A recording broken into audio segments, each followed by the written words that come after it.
The opportunity today to catch a final glimpse of the Expo Park. Addressing some 2,000 world leaders and city mayors at the World Expo Summit Forum this morning, Premier Wen Jiabao compared the Shanghai World Expo to an encyclopedia. The event helped us better understand different cultures of the world and reminded us of the need to strive for peaceful coexistence, Wen said. No matter what the disputes are, they should always be resolved through dialogue. UN Secretary General Ban Ki-moon, meanwhile, praised the Shanghai organizers for hosting the event that brought nations together and celebrated global diversity. Meanwhile, a record 72 million visitors were reported to have toured the Expo Park over the past 6 months. Many seized the final opportunity today to visit the different pavilions. And some were determined to take home a piece of the expo. Souvenir shops offering memorabilia at slashed prices were jam-packed throughout the day. And as the World Expo draws to a close, some Shanghai residents we spoke to said they're relieved that the event is finally over.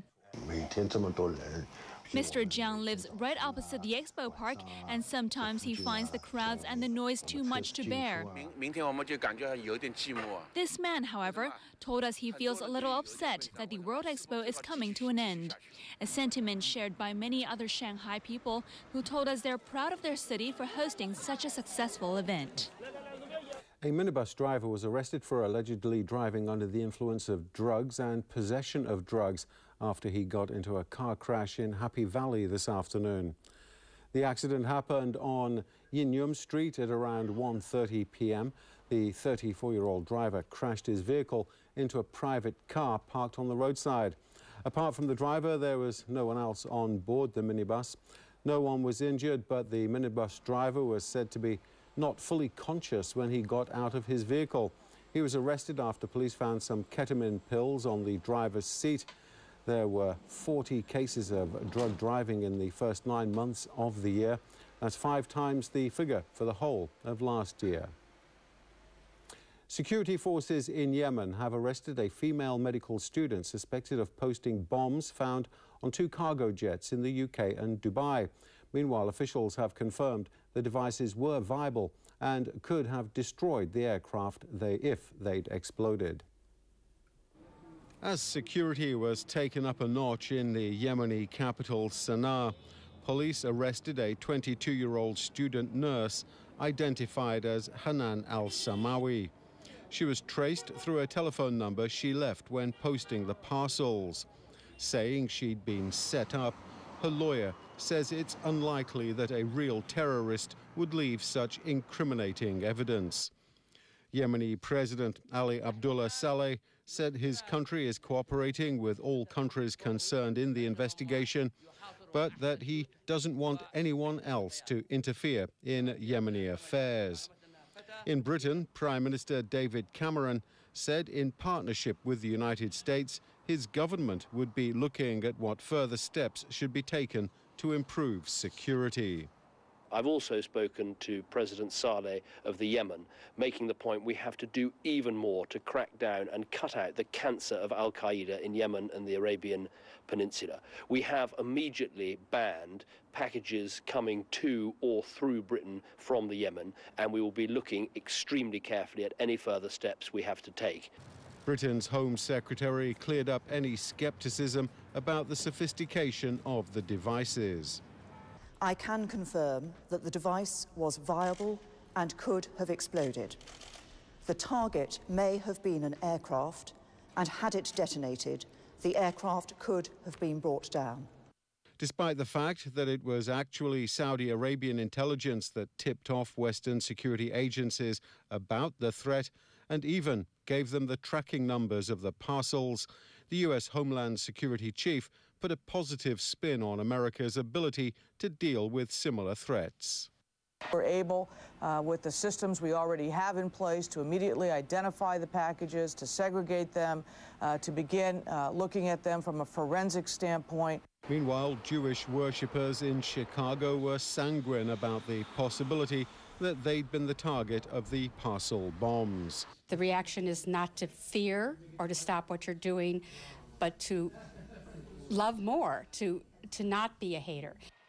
A top Republican politician said the failed attacks should serve as a wake-up call that the U.S. needs to step up security on cargo arriving in the United States.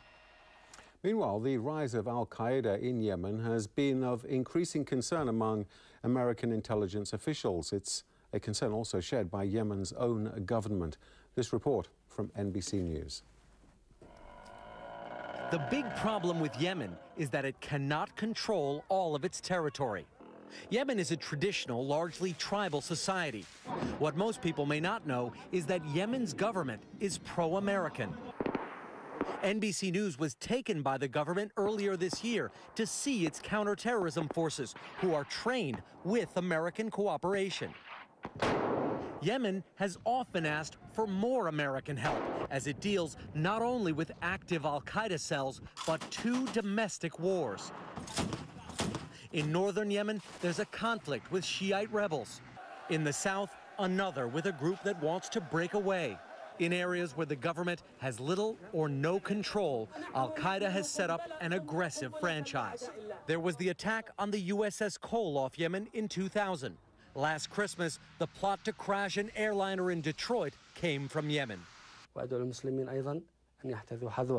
And then there's this man, Anwar al-Awlaki, an American living in Yemen, who's believed to have inspired the shooter at Fort Hood. Al-Qaeda even produces its first online English-language magazine from Yemen called Inspire, with articles like How to Make a Bomb in the Kitchen of Your Mom. The magazine calls on supporters to launch as many attacks as possible, arguing that even if they fail, they create publicity, disruption, and economic loss. U.S. President Barack Obama is wrapping up his 4-state weekend campaign tour ahead of midterm elections on Tuesday. Throughout, Obama has urged Democratic supporters to defy the conventional wisdom that foresees huge Republican wins in the elections. All 435 House seats and 37 out of 100 Senate seats will be on the ballot. Polls have consistently showed Republicans will regain the House by a big majority. But the Senate will likely remain under Democratic control, albeit with a reduced majority. James LaGilia reports. 佢擔心自己嘅中文水平，但係